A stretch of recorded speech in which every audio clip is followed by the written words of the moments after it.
Welcome to my party, we're just getting started. A life is a dream or a nightmare scarring. Hand me a drink cause I think I'm going all in. Get me a shrink who can catch me when I'm falling. Cover up my scars, flip the handle. What's up guys? Welcome back. This is Kenny Cray. Update natin yung ating alaga. Okay. So 2 months tayong hindi naka-update sa inyo. Marami-rami tayong naging buried ngayon sa pan nung chinek ko.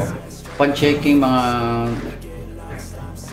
11 guys yung nakuha natin. So sobrang daming buried niyan guys. In-isolate ko sila sa isang tank. Which is experimental pa lang naman. Meron akong ginawang tank na sinama-sama ko yung buried. Tapos meron din ako mga in-isolate. Check natin guys.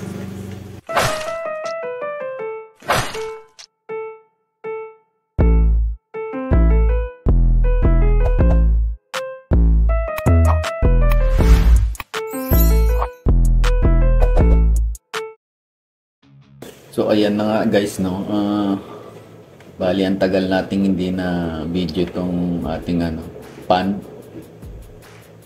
At ayan, sa 2 months guys na hindi ako nakapag-upload, nag-change water ako dyan ng 2 beses. Every 1 month, change water yan ng 1 beses lang.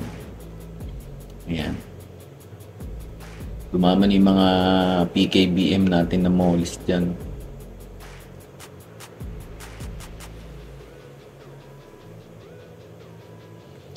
Ang mga size na nandyan guys, mga 7 to 3 inches to 7 inches. Pinaghalo-halo sila. Yung mga 3 inch, tapos ang maximum dyan yung 7 inch. 8 yata yun. Basta malaki siya mahaba. Yan.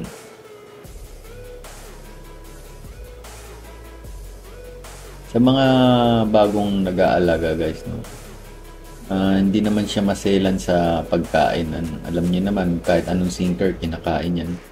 Anything na lumulubog, is pupulutin niya. Gulay, feeds, PO4 kasing, Integra 4 yung gamit ko dito. Sa naman, Integra. O Integra 4, yung malalaki. Sa mga krillings naman, PO1, yung maliliit. Para lang sa size nila, madampot nila ng maayos. Ang pakain ko dito, lang siya guys, once a day. Sa lang, tuwing gabi na lang, ako nagpapakain sa kanila. Okay naman kahit hindi 2 beses. Napansin ko kasi guys, ilang buwan na pagkikip nito, pagka 2 beses sa isang araw, mabilis tumaas yung ammonia niya. Na ammonia strike na kasi ako last November. Kwento ko lang guys, no, yung ammonia hindi mo mababantayan regarding sa bula lang. Yung titingnan niyo yung bula, hindi. Mahirap siyang ma-detect. Di bale na lang kung may kit kayo, yung kit na nag-check ng water. Mabantayan niyo talaga. Pero yung by visual sa bula, hindi. May mga time na mabula talaga dahil sa ibang plants. Kagaya ng hornwort. Yung hornwort, pag maraming hornwort, nagpo-produce siya ng bula. Kagaya nung sa grow out pond ko ng mga krillings, maraming hornwort doon. So talagang nagpo-produce ng oxygen yung leaves, yung nila, parang hindi ko alam kung leaves basta yung mga tangkay-tangkay niya. Nagbubula siya. So minsan mami-misjudge natin na ammonia, hindi pala. Na ammonia strike ako guys kasi gawa nung yung masyado akong napabayaan yung tubig. Akala ko is napaka-superb ng aking filtration dahil malaking filtration ko sa likod niyan Kaya masyadong kumpiyansa. Hindi ko nabalayan na nadali pala ako sa ammonia gawa ng mga pakain ko. Nagpapakain kasi ako dati ng mga durog na isda. Kasi guys, ang reaction nila kapag naglaglag ka ng durog na isda guys, ang bilis nila maamoy yung durog na isda. Kakainin talaga nila agad. So natuwa ako sa point na yun. So medyo every week 2 beses pinapakain ko siya. So minsan na overfeed ko siya noon. Yun yung dahilan kaya tumaas yung ammonia level ko. One time pag uwi ko guys, nasa na sila. Umaakyat na sila sa pinakamataas. Mukha sila ng oxygen para makahinga. Nagpanik ako noon, grabe yung panic ko noon, ang daming namatay. Halos 200 krillings yata. Sa krillings guys, ang bilis ng ano nila. Mas sensitive ang krillings kasi sa mga adult size na mga 4 inches. Yung 4 inches walang namatay. Meron pala dalawa. Mataas ang ammonia. Pero dun sa krillings talaga, akyatan lahat sila sa net, lahat ng akyatan. Pagka mataas yung ammonia, ganun pala sila guys. Parang nalalason sila, di ba? Kukuha sila ng oxygen sa taas. Yung mga naiwan sa tubig, wala, namatay talagang ano. Talagang inano ko sila, tinago ko na lang sila. Dahil yun sa pakain na ano, yung durog na isda. So ngayon hindi ko na ginagawa yun. So lesson learned ako doon. Ano na lang talaga, feeds na lang. Mga PO1 tsaka ano, Integra 4. PO4. I think Integra. Ba't yung nalilito ako sa dalawang yan? Wala kasi akong idea sa mga feeds. Sa yung PO, no, yung malaki. Yung malaking ano, pellets na sinkers. Basta 4 yun. Nasa number of 4. Hindi ko alam kung Integra 4 o PO4. Basta doon guys. Ayan, ito yung ano sa taas ng pond na yan guys. Yung nasa taas na yan. Naka-isolate yan yung mga buried guys. Kasi yung dami kong nakukuhang buried talaga doon sa pond. Na-isolate ko sila. Ayan, syempre hindi pwedeng mawala ng plants yung hornwort. Tapos may feeds. Every cage mayroong hornwort yan. Kasi minsan ayaw nila ng feeds. Hihilahin talaga nila yung plants. Ganun yung ano, buried na crayfish. Hindi siya nag-i-stick sa isang food minsan. Minsan lalaglagan mo siya ng pellets o kahit anong pagkain na pellets, na sinkers. Ayaw niya kunin, gusto niya minsan yung gulay talaga or plants. And meron ako 3 in-isolate dito. 3 lang sila. Tapos marami pa dun sa isang in-experiment kong community tank para sa mga buried. In-experiment ko siya, inobserbahan ko pa na. Mamaya papakita ko sa inyo guys. Kasi ito sinafety ko na sila dito. Ganyan lang sila. Yung December yung iba dyan eh. Actually nung December ang daming buried na lumabas. 7 yun sila sunod-sunod. Tapos follow up na lang yung iba. Ayun yung breeding tank ko dati. Ginawa ko na lang siyang isolation kasi ang daming buried ngayon. Dun sa trapal ko yung mga railings na ano, 1 to 3 inch magkakasama sila dyan. Mahirap din talaga pagka yung buried is hindi mo ma-handle ng maayos. Talagang bibitawan nila yung eggs. Doon kayo matcha-challenge sa pag-handle ng buried. Ito yung guys yung malaki kong tank na 60 gallon. Sinama-sama ko dyan yung mga buried. Inobserbahan ko sila. Magpo 4 days na. Okay din naman. Di naman sila nag-aaway. Pag nagkakasalubong sila guys, nagdidistansyahan sila. Kanya-kanya silang protective area. Hindi nagdidistansyahan sila. Ang difference nga lang, hindi sila pumapalo sa likod para tumakas. Umaatras sila gamit yung galamay. Kasi nga may pinoprotektan sila. Itong isa naka-isolate to guys kasi ayoko ma-istorbo talaga to kaya naka-isolate siya. Kasi 1 week na lang to mag-hatch na ito. So mamaya pagtapos ililipat ko na rin to dun sa community tank na pang railings lang. Ilalagay ko na siya dun para ready to hatch na siya. Dito kasi gusto ko lang ipakita sa inyo yung magkakasama sila. Which is okay naman kahit na-observan ko 1 week. 1 week, 1 week, 4 days pa lang pala guys, 4 days. Ganun pa rin naman. Andyan pa rin yung egg nila. Kaya lang talaga pag maliwanag guys. Nagre-react sila sa maliwanag guys. Ayaw nila din sa maliwanag. Kaya pinapatay ko madalas tong ilaw nito. And malapit na yan guys. Mga 5 days, 1 week, maximum 1 week.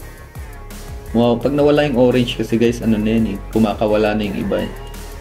Talagang lang, may time na yung kumakawala na yung iba. Kahit kumakawala, kumakapit pa rin sa nanay nila. May ganun guys, minsan sama-sama sila, ayaw nila mag-iwa-hiwalay. May adjustment sila, may adjustment period yung mga railings na maliit. Hindi sila sanay na walang kasama. Mga 1 week ata yun. Napansin ko 1 week bago sila nagiging mapagsulo. Pero pag ganyan magkakasama sila, halos ano din, 4 days silang nag-aakapan. Kahit wala na yung nanay nila, nag-aayakapan sila. Ganun yung newly hatch. Ayan sila guys, ang dami nilang berry. Nakakatawa. Kaya nagre-ready ako for new pond eh. Kine-check ko lang kung saan ko siya pwedeng ilagay, kung magtatrapal ba ako or concrete. Advantage lang pala sa concrete pond versus trapal. Guys, yung trapal na mabilis ma-damage kapag hindi maganda yung positioning nyo. Yung trapal ko kasi naka-position siya sa semento, nakalapag siya sa semento. So every checking ko na tinatapakan ko sa loob, nadadamage siya. Ang concrete wala talaga kahit anong tapak mo. Yun lang ang disadvantage ng trapal. Although madali siyang ilagay, salpak lang. Pero kailangan lagyan mo siya ng magandang positioning. Yung iba nilalagyan nila ng kahoy yung tinatapakan. Nilalapagan ng trapal. So gets ko na kung bakit kahoy. Tapos layered by layered siya. Nakita ko yun sa isa kong mentor. Shoutout sa'yo, Kuis. Kaya pala. So ayan. Ito sila guys. Sama-sama sila dyan. Nakakatuwa lang silang pagmasdan. Makikita nyo yung life cycle nila kung paano sila mag panning ng eggs. Yung panning yung pag ganyan yan, pinapaning nila yan. Yan yung way nila para sa babies nila is parang pang incubate. Ewan ko lang incubate. Ewan ko lang na ko lang kasi. Parang syempre, yan yung way na nila pag-handle ng babies nila, pinapaning nila. Kami nagpapaning din. 1 week pa lang yun kasi color yellow pa lang.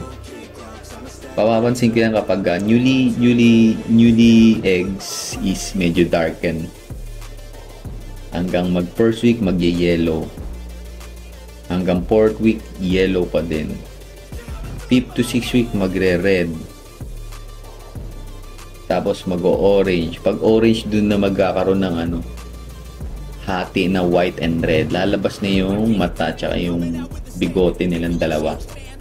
Ganun yung napansin ko ayon sa aking observation. Hindi tayo pro pero tayo, by experience tayo nagsasabi ng mga detalye dito. Kasi tayo, hobbies kasi tayo, hindi tayo professional. Natututo tayo sa iba't ibang uri din ng tao na nag-detailed na pag-aalaga nito. Ayan. So talaga may hornwort siya guys, hindi pwede mawala ng plants. Any kind of plants pwede naman, pero nakagawian ko yung hornwort. Nalagay ko yung hornwort. Ayan, sama-sama sila dyan.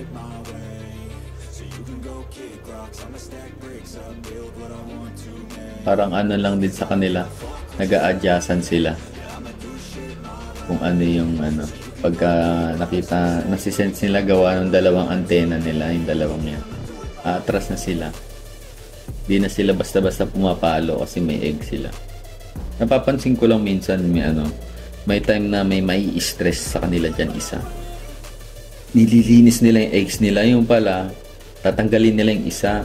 Kaya minsan may napapansin ako, meron talagang may stress at may stress at nagbabawas ng eggs. Hindi naman totally tinatanggal nila lahat, pero nagbabawas sila. Napapansin ko nagbabawas talaga sila ng eggs.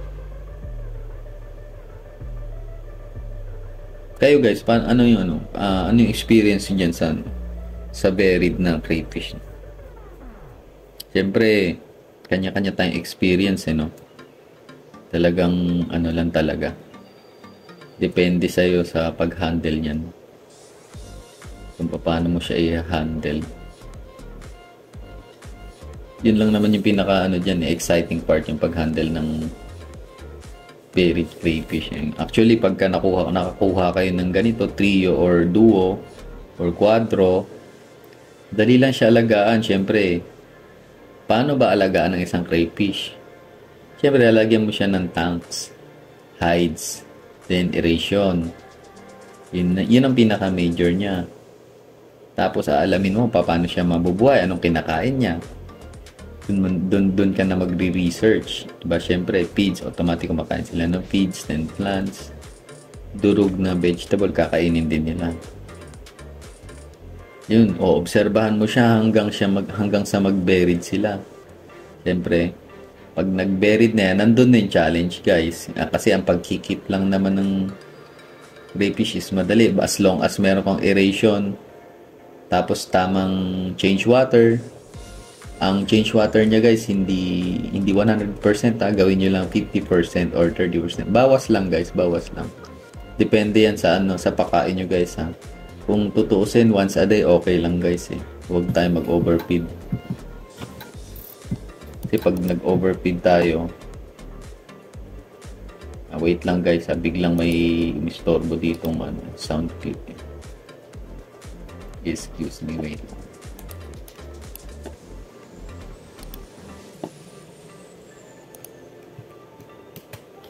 Ayan, okay. Balik tayo doon.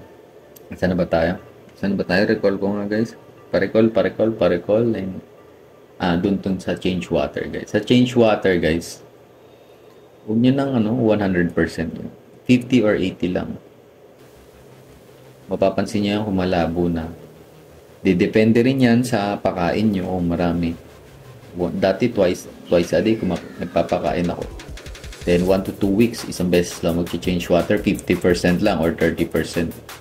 Okay lang din naman. As long as may proper aeration siya. Actually, dun sa isa kong tank, guys, na 10 gallon, isang berry doon. Ano talaga, kung magpalit ako doon is 3 weeks, 2 weeks. Kasi ang pakain ko talaga, once a day lang. Hindi sila mahirap, i-handle pagdating sa tubig. Basta hindi mo siya pinapakain ng marami. Importante yun eh. Pag marami ka magpakain, talagang dudumi yung tubig mo dyan. Pag nagpakain ka ng twice a day, kailangan mag-change water ka every week. At least 1. Huwag mo pabayaang 1 week walang change water kapag 2 times a day ka nagpapakain. Baka biglang tumaas yung ammonia eh. Kasi may time na kung wala kang filtration, aerator lang talagang ginagamit ng tao, ay ng keeper. Kagaya ko, aerator lang ako nag-start. Aerator lang. Ganun pa rin setup ko, once a week nag-change water. Pero wala rin naman problema kasi okay naman din sila. Nag-change water kasi once a week. Regarding sa water condition, guys, kayo na magtitimpla niyan. Maraming uri ng water conditioning, tapos kung paano nyo titimplahin para maging sila, komportable sa tubig. Tapos pagbabantay ng ammonia level. Siyempre, may experiment niyan kapag nag-keep na kayo sa concrete or trapal pan.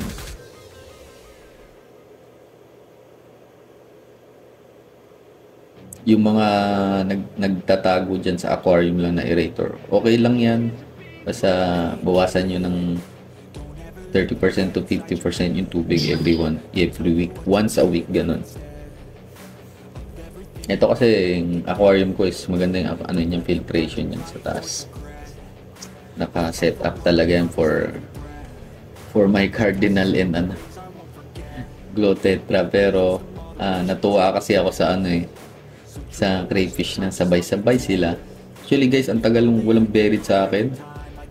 3 months. 2 months. I think 3 months. Pa isa-isa lang. Isa lang talaga. Hirap na hirap pa yung isang yun. Talagang grabe yung handling ko nun. Ngayong December, sabay-sabay sila. Di ko alam kung may season na ganun. Pero may kasabay din akong isang mentor dyan na December. Talagang sobrang dami. Pero meron din akong kakilala dito sa amin na ewan ko, sobrang master ata sa sa water conditioning. 2 months to 3 months pa lang, sobrang dami niya ng stocks. kasabay lang kami. Maganda naman din yung setup niya. Ewan ko, siguro may technique din siya na ano, for master level. Mga talagang may keeper na rin kasi siya ng koi. So, nagulat lang ako sa advantage niya sa pagkikip ng berry, ang dami niya. And guys, yan, kagaya niyan pag nagsasalubong sila, lang sila a-adjust. Pasok na naman sa kanilang bahay.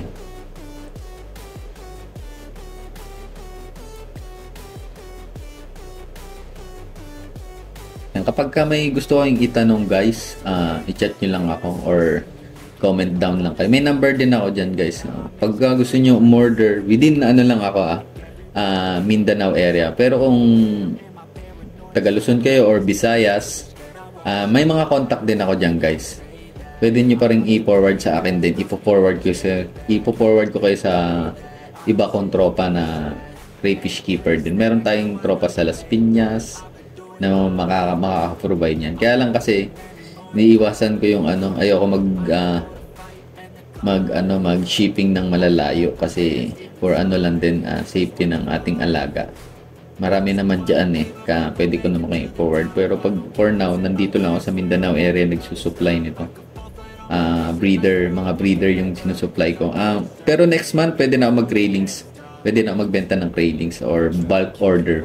Wag lang yung per kilo kasi ang per kilo is depende sa usapan natin yan. Pwede natin pag-usapan ng per kilo.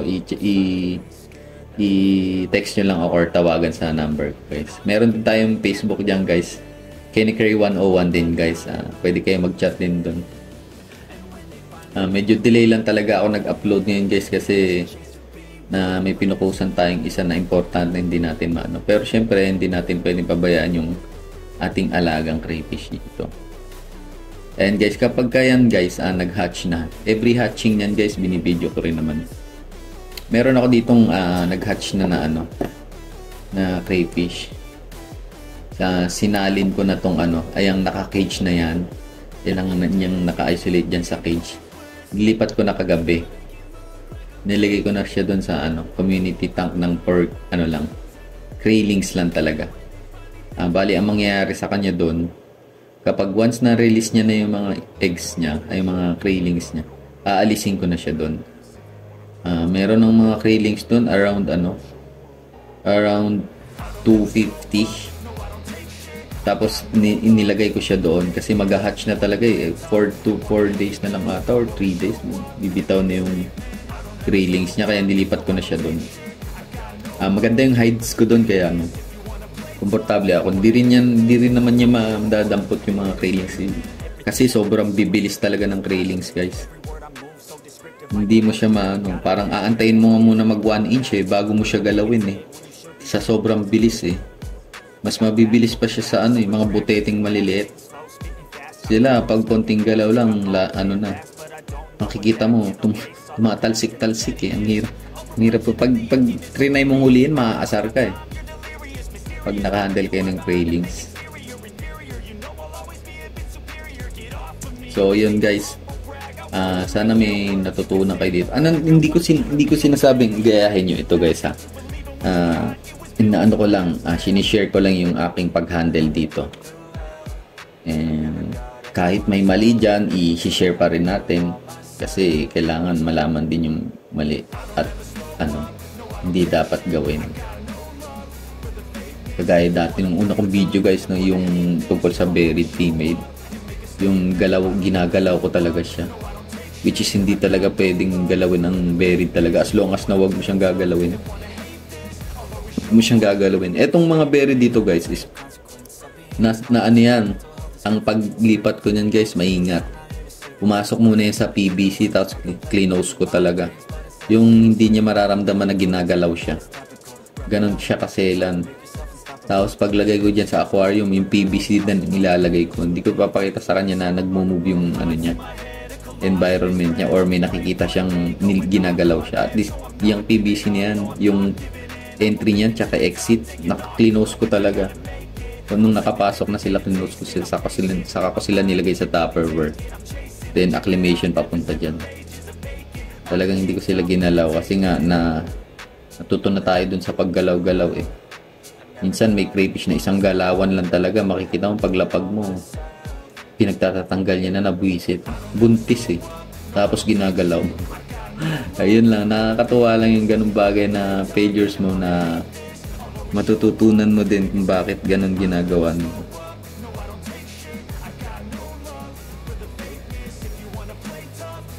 So ayan guys, nandito tayo sa breeding tank, no, na tinatawag kong community breeding tank ng mga crayfish. This is just for experiment, hindi ko nire-recommend na gayahin nyo. Ako kasi ay natutuwa sa kanila habang nagpapaning. Tapos maganda kasi yung lightning dito, so iniobserbahan ko rin sila kung okay sa ganyan. Then meron din ako naka-isolate doon sa tank, sa aquarium ko na naka-isolate, isahan talaga. Yun talagang proper. Eto, hindi ko sinasabing proper to at gayahin nyo. Ang sa akin is for entertainment lang. Mapakita ko lang kung gaano kadaming buried. Sabay-sabay sila. Natuwa kasi ako guys eh. Pero isa-isa yan kapag nakikita ko ng papatong na siya sa 6 week na magkakaroon ng white and red kagaya nung nandyan sa cage na yan. Ready ko na yan siya sa ilipat sa sa Krailings tank. Habang yung iba, idadagdag ko dun sa isang long tank ko na may cage din, may space pa kasi dun. Isa-isa din sila dun. Ito is lang talaga. For video purposes, pinakita ko lang talaga sa inyo guys. Kung may tanong kayo guys, huwag kayong mahiya mag-comment. Yung mga nag-comment pala dyan guys, salamat sa inyo guys na may mga nagtatanong din umaabot sa inyo ang video to. Antabay lang kayo lagi kapag may tanong kayo, pwede kayo mag-forward sa akin ng comments. Ayan, tanong regarding sa filtration guys, soon ko rin yan, i-video ko rin yan kasi hindi ko lang talaga magawa ng video. Sa shoutout kay sir, asan ba to, yung nagtatanong ng natin filtration. Wait lang, check ko nga anong pangalan niya sir. Wait lang guys ilang minutes na tayo? 20. Okay.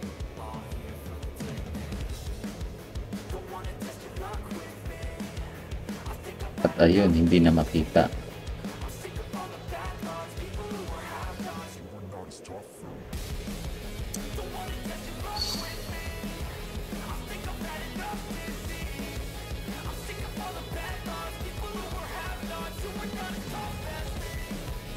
Okay guys, hindi ko makita. Balik tayo guys, no?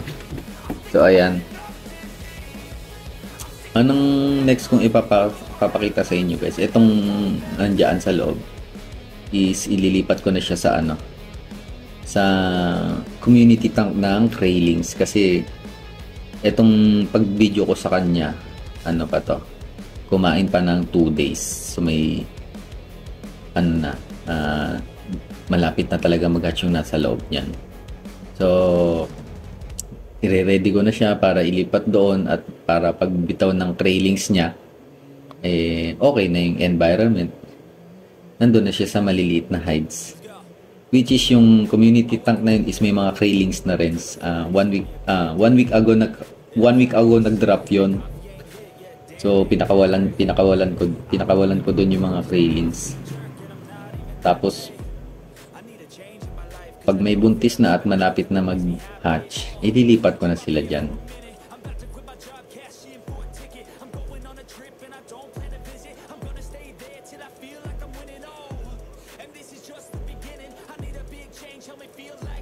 Yung plants na hornwort, ang bilis nilang maubos yan kapag pagka Krailings yung nailagay mo. Mabilis siya ang ubos ng hornworts. So, ang dami kong hornworts. Nung nilagay ko siya sa Krailing tanks, sa mga Krailings, naubos talaga guys. Ang bilis. Yun yung ginawang pagkain nila. Sa Krailings ko, medyo binabantayan ko paano sila mas mapabilis palakihin. Kasi talagang may maliit, may malaki. May ganun talaga. May maliit, malaki. Hindi sila sabay-sabay. Para meron din silang may alpha din sila. May alpha. Tapos may maliit na nabubuli, natatakot kumain ng kumain.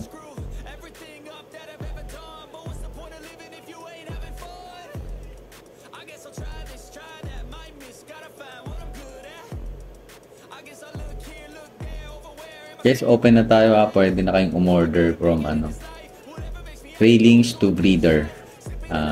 Comment lang kayo or chat sa FB page ko. Mare-replyan ko kayo guys kung magkano yung ating releasing yan. Kung Mindanao area kayo guys, madali lang para sa akin yan i-ship. Pero kung Visayas at Manila, Luzon, is ipo-forward ko kayo sa isang good breeder doon guys. Ma-handle din niya kayo na maayos. Kahit saan naman guys, pwede. Basta i-PM nyo lang ako kasi may mga source tayo guys.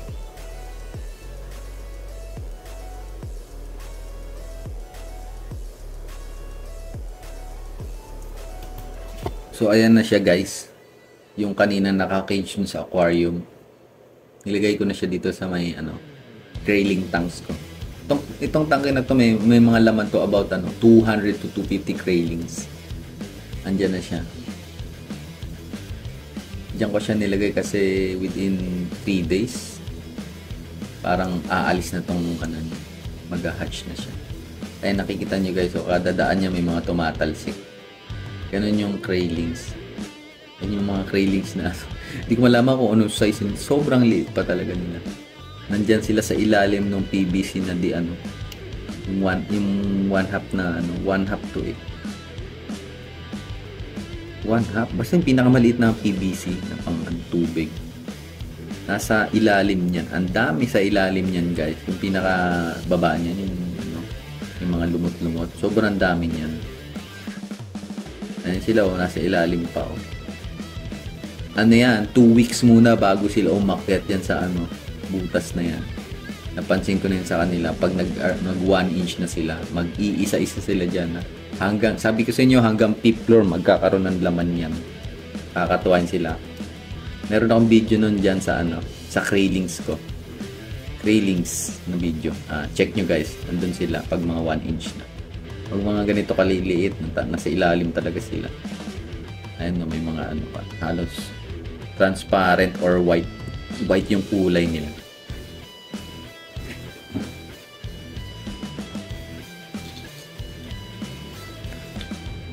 Ang pinapakain ko dyan is PO1. Yung dinadampot ng PO1. Kaya na nilang kunin.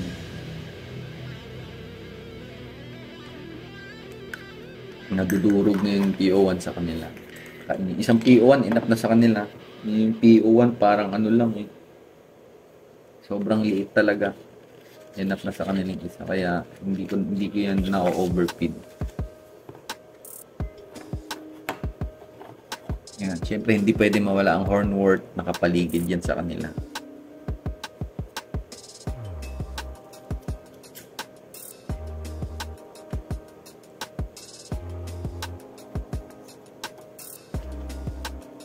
Ayun, may mga umaakyat na.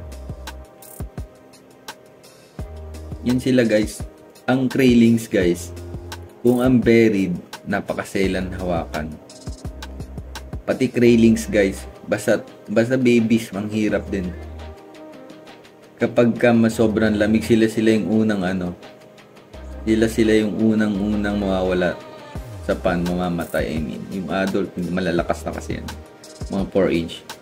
Sila yung unang babantayan kapag lumalamig or tumataas yung yung ammonia level. Sila ang unang maapektuhan. Connected kasi yan sila lahat yung sa filtration ko yung concrete to tank hanggang trapal. Iisa lang yung filtration yun. Naka-set up siya sa isang filtration. Ayun na, nakikita nyo ba guys? Nag-iisa-isa na sila dyan. So dyan pa lang sa hides makikita nyo na yung quantity. So dun sa baba, mas marami sa baba niyan kasi sobrang liliit pa nila. Sobrang liliit pa nila. Actually dadagdagan ko pa to ng hornwort kasi nga magdalawang crayfish na yung nag-hatch dyan. So dadagdagan ko ng hornwort yan. Ang hornwort kasi is hides din yan sa kanila. which is ginagamit talaga yan sa sobrang daming cravings. Cornwort na talagang gagamitin.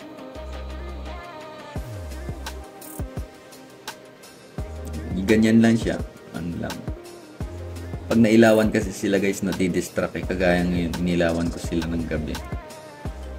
Nadidistract sila. Kikita niyo yung belly niya guys. Sobrang dami niyan. Hindi ko rin ma-estimate pero 200 to 300 din yan siguro. Ganyan yung minimum na nabibilang ko eh. Yan, malapit na siya mag-hatch. Umalis sa nanay nila. Maximum siguro mga 4 days. Kasi yan eh, may mapapansin na ako na Actually, hindi ko na mapapansin kasi may cravings na talaga dyan. Pero pag nakakita ko dyan ng maliit lang, sa kanya yun. Kasi tumakbo na ng 4 days yung Ayan yun. Yan yung puting yan. 4 days na yan. So, may difference sila sa size. Pag may nakita ko maliit na maliit. Yun yung hindi pa nag-molting. Ito kasi naka-molting na yung nakapatong sa kanya ng dalawang beses na yung naka-molting eh. Yung molting process nila, yan yung stages para malaman yung lumalaki sila. Ang craylings is sobrang bilis mag-molting. Every 4 days nagmo-molt sila. Yung craylings na ganyan, every 4 days. Ayan, mapapansin nyo guys na nakakawala yung mga craylings. Hindi sila nadadampot. Except kung matsyempo ang naghahanap ng food yung adult. Then kakamolt lang nila. Doon nadadampot sila. So ayun guys, no, yan lang yung ma-share ko tungkol sa mga crayfish yun. Kasi sa 2 months na hindi ako naka-update sa inyo guys. Is napabayaan ko lang sila doon, pakain lang ako ng pakain. Tapos di ko napansin na may buried na pala. Actually itong isang to, hindi ko na malayan kung kailan yung start niya. Nakita ko na lang na mag-hatch na. So ayun guys, update ko ulit kayo sa susunod na video guys ha. Salamat sa panonood. Shoutout nga pala guys sa nanonood ngayon at kumabot sa timeline na ito. Salamat sa panonood, sa time mo at pa-subscribe na rin guys. Kung hindi dahil sa inyo guys, hindi tayo sisipagi mag-upload. No? Sa new subscribers, salamat din sa inyo. At lalong-lalo sa mga mentor ko online, kung hindi dahil sa inyo, tayo matututo ng ganito yung pag-alaga ng crayfish at pag-handle niya. Sila yung mga dahilan kung bakit natututo tayo guys. Suportahan lang natin yung ibang mga crayfish farmer, no? Magpalitan tayo ng kaalaman para lalo nating mapabuti ang pag-handle ng mga crayfish. No? Kasi sa una okay lang eh, medyo okay lang eh, kapag nag-handle ka ng trio, duo or ano pa yan, quadro pa yan. Medyo okay pa yun sa simula kapag hindi mo pa nararanasan yung mga failure, yung mga mali. Kailangan guys maranasan yung mali para lalo nating ma-handle sila ng maayos kasi para lang din silang yung ibang mga isdang kailangan bigyan ng atensyon at saka fokusan. Kailangan fokusan eh. Lalo na sabi ko nga sa inyo, yung buried is hindi siya madaling i-handle kagaya niyan, ang dami kong buried ngayon. So namumroblema ako kung paano ko sila i-idle. Actually kulang yung pan natin diyan. Kailangan pa nating magdagdag. Pero supposed to be next month makapagdagdag tayo. Try natin guys. Mag-update ako sa inyo guys. Salamat nga pala sa panonood niyo sa akin guys. Hanggang sa muli guys, mag-update ulit ako sa inyo. Salamat.